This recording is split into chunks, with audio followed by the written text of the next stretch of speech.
BJP total majority নিয়ে আসবে। আপনারা শুধু হাওয়াটা দেখছেন, যে চোরা হাওয়াটা রয়েছে, যেটা সবচেয়ে ভয়ঙ্কর হয় যে কোনো শাসক দলের ক্ষেত্রে, একটা চোরা হাওয়া বইছে। সে মানুষটা তৃণমূলের সাপোর্টার হলেও তার মুখে উফ আর পারা যাচ্ছে না, বেরোচ্ছে। তো এই ভোটটাই 2011-তে যেরকম হয়েছিল সেরকম।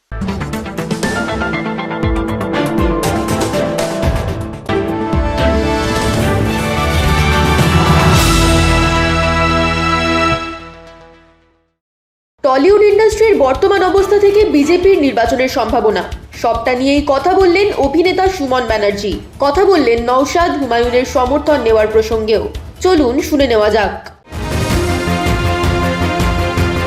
তৃণমূল কংগ্রেস এবং টলিউড এই দুজন দুজনকে পরিপূরক হতে দেখা গেছে সময়ের সাথে। আহ, এটা কি সত্যি যে টিএমসি কাজ পেতে গেলে তৃণমূল কংগ্রেস করাটা একটু দরকার? দেখুন, আমাদের ইন্ডাস্ট্রিতে রাজনৈতিক হস্তক্ষেপটা আগেও ছিল, কিন্তু সেটা হচ্ছে সমস্যা হলে। কিন্তু কোনো রকমভাবে রাজনৈতিক দল বা কোনো ব্যক্তি দ্বারা ইন্ডাস্ট্রি পরিচালিত হবে, এটা আগে হয়নি। এবং এটা আমি খুব একটা পক্ষপাতী নই এটা। কিন্তু ঘটনা যেটা হচ্ছে যে তৃণমূল করলে তবেই কাজ পাওয়া যাবে, এটা তো আমি বিশ্বাসী নই। কারণ বহু তৃণমূল করে এরকম অভিনেতা অভিনেত্রীও কিন্তু কাজ নেই। আবার আমাদের মতো যারা আমরা তৃণমূল করি না, আমরা তো কাজ করছি দিব্যি। আমি অন্তত কখনো সমস্যা ফেস করিনি। শুভেন্দু অধিকারী বিভিন্ন জায়গায় রাজনৈতিক ক্ষেত্রে বলেছেন, বদলা নেব বদলা নেব। সেটা হয়তো শুধুই রাজনৈতিক ক্ষেত্রে নয়, বিভিন্ন ব্যাপারে, প্রশাসনিক হতে পারে, আম, সরকারি হতে পারে, সব রকম ভাবে বদলা নেব।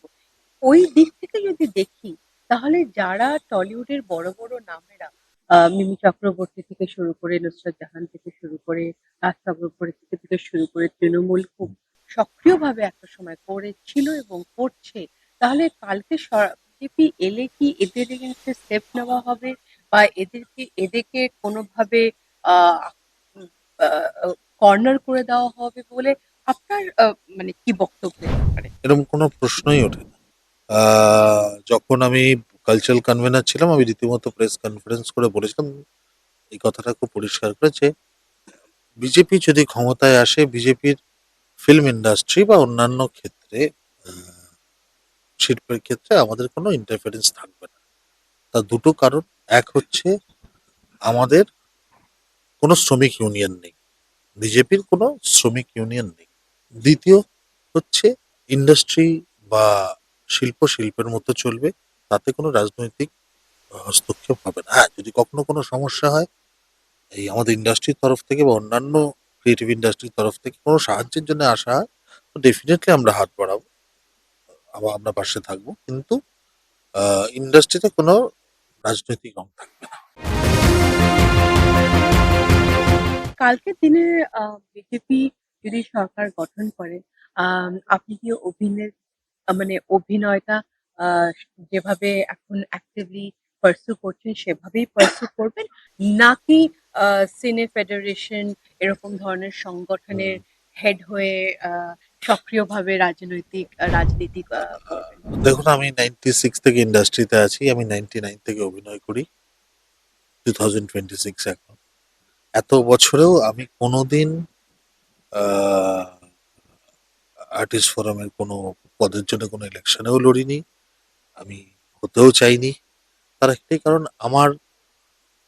আমার রাজনীতি করার ইচ্ছা আছে, কিন্তু আমি 3,000 মানুষকে নিয়ে রাজনীতি করব না। আমি 15 কোটি মানুষকে নিয়ে রাজনীতি করব, আমি আমার দেশের 150 কোটি মানুষকে নিয়ে রাজনীতি করব। একটু বড় আকারে ভাবতে চাই, 3,000 মানুষকে নিয়ে। এবং ইন্ডাস্ট্রিতে কোনো রকম রাজনীতি আমি পছন্দ করি না, আমি চাই না থাকুক। বিজেপি যদি কালকে সরকার গঠন করে, তাহলে ফিল্ম ইন্ডাস্ট্রিতে আপনার কি মনে হয় কি কি ধরনের পরিবর্তন আসতে পারে? ফিল্ম ডিস্ট্রিবিউশন হিসেবে মাল্টিপ্লেক্স বা জেলা ভিত্তিক জেলাগুলোতে মাল্টিপ্লেক্স খোলা, এই ধরনের কিছু পরিবর্তন কি আমরা দেখতে পারি বিজেপি যদি কালকে সরকার গঠন করে? দেখুন, যে হারে সিঙ্গেল স্ক্রিন বন্ধ হয়ে গেছে, তো আমরা যদি ক্ষমতায় আসি, আমি আমাদের এমএলএদের কাছে একটাই আবেদন করব, যে প্রত্যেকে নিজের কনস্টিটিউয়েন্সিতে যেন একটা করে সিঙ্গেল স্ক্রিন হল খোলেন। কারণ বাংলা সিনেমা এখন একটা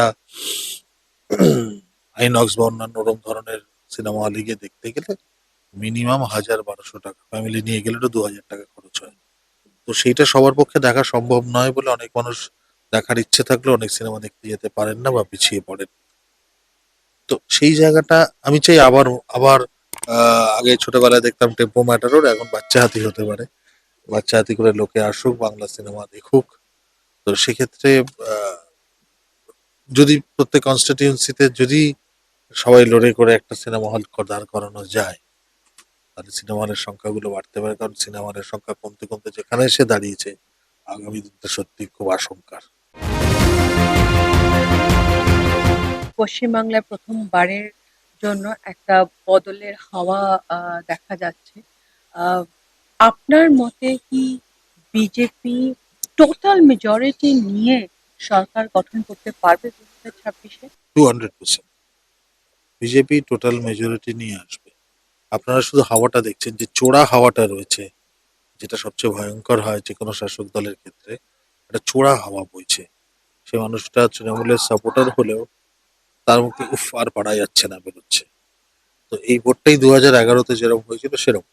তৃণমূলের মিটিং মিছিলে ভিড় হবে, পিসি ভাইপো বড় বড় কথা বলবে, এক নাগাড়ে মিথ্যা কথা বলে যাবে, সবগুলো চলবে। গেমিক টেমিক যেরকম করে আর কি, লক্ষ্মীর ভান্ডারে টাকা বাড়তে পারে, তা বিভিন্ন রকম হবে আর কি। যা যা ওনাদের, ওনারাও তো রাজনীতিটা করতে এসছেন, ওনারাও তো ভোটে লড়তেন, তো ওনারাই বা ছাড়বেন কেন? নিশ্চয়ই ওনারাও করবেন। আর সেই গেমিক বোধহয় এবার আর কাজ দেবে না।